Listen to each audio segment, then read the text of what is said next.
Macroeconomic policy. Governments and other policymakers have at their disposal a wide array of individual policies to help them achieve their objectives, which include maintaining a stable price level, which means keeping the rate of inflation within certain limits, typically around 2% per year in most countries. Achieving full employment, typically around 4% unemployment.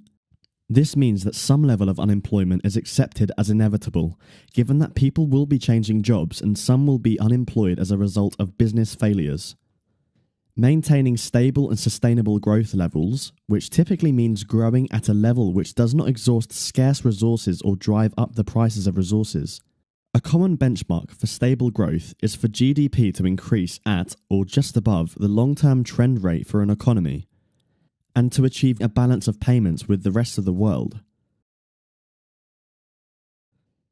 In addition to these core objectives, policymakers can set targets to control pollution and other negative externalities, and to achieve greater equity through reduction in inequality and poverty. In recent years, the control and management of public finances is seen as an increasingly important objective, especially following the financial crash of 2008 to 2010. To achieve these objectives, policymakers can select the policy tools they expect will help them best achieve the chosen objective.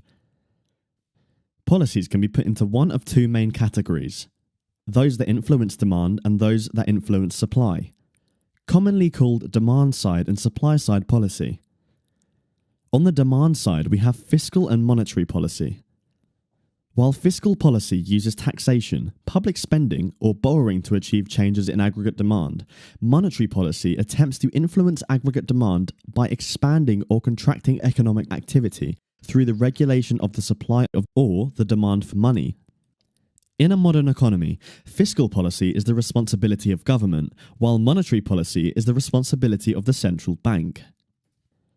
Fiscal and monetary policy can be used to target any policy objective, although typically, monetary policy is given over to the pursuit of a stable price level. Let's look at these. Fiscal policy attempts to alter aggregate demand through changes in taxes, government spending, or borrowing. Discretionary fiscal policy means deliberate policy changes, usually in an annual budget, while automatic stabilizers use fiscal drag and fiscal boost to regulate the business cycle automatically. Fiscal drag means that progressive taxes and welfare benefits combine to slow an economy down if it is growing too quickly. Fiscal boost stimulates the economy automatically by using progressive taxes and benefits to pump money back into an economy when it is slowing down. Monetary policy involves changing either the price of money, its interest rate, or the quantity of money. The monetary transmission mechanism shows how interest rates work their way through the economy, affecting asset prices, confidence, exchange rates, and finally onto the price level.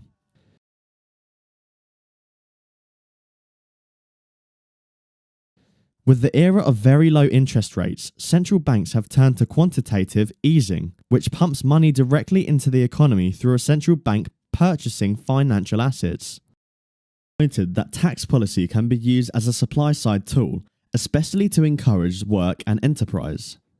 Supply-side policies are often categorized in terms of whether they try to enhance the workings of the free market economy, such as by deregulation and removing the constraints imposed by government, or whether they involve more intervention by government, such as increased spending on education and healthcare and on infrastructure.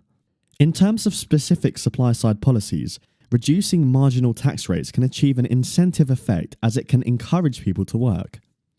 The Laffer curve can help illustrate this effect.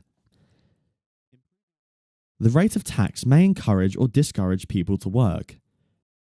At tax rates of 0 and 100%, the government gets no tax revenue. At a rate of 100%, no one will work and again, the government gets no revenue. Between 0 and 100%, the government gains more and then less revenue. So why is this? According to the Laffer curve, a disincentive effect will kick in, beyond T tax rate, caused by workers substituting leisure for work. In the example, increasing tax rates from 50 to 70% causes revenue to fall from $80 billion to $70 billion. So how useful is the Laffer curve as a policy tool?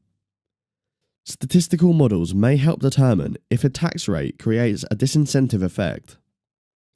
For example, with an income tax rate of 60% and government revenue of $77 billion at point Z, a policy to reduce tax to 50% might reasonably expect revenue to rise to $80 billion at point T. If the actual gradient is for curve 2, not curve 1, then revenues may fall to point X with no disincentive at Z. So, trying to set tax rates based on a theoretical Laffer curve is extremely difficult. Improving labour productivity is also seen as a key supply-side objective. Productivity is measured either as output per worker or output per hour worked. 3 factors stand out as key areas for an economy to improve. Firstly, improving the level of education and skill of the workforce. Given that education is a merit good, it is unlikely that the free market will supply a sufficient quantity of education, hence the significance of state involvement. Secondly, improving the flexibility of labour to be able to adapt to changes in the demand for labour. Again, education can help this, as can incentives to retrain and subsidies and grants to firms to encourage in training.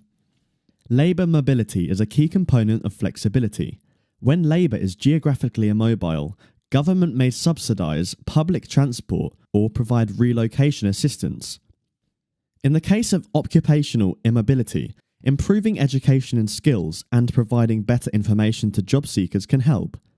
Reducing barriers to entry into the labour market can also help improve mobility and flexibility, such as encouraging more part-time work. Thirdly, industrial and technology policy can help encourage an economy to improve the efficiency and competitiveness of its industries. Finally, improvements in a country's infrastructure, including its transport and communications network, can help improve factor productivity. It should be noted that objectives may be in conflict with each other, such as the inflation-unemployment conflict as identified in the Phillips curve.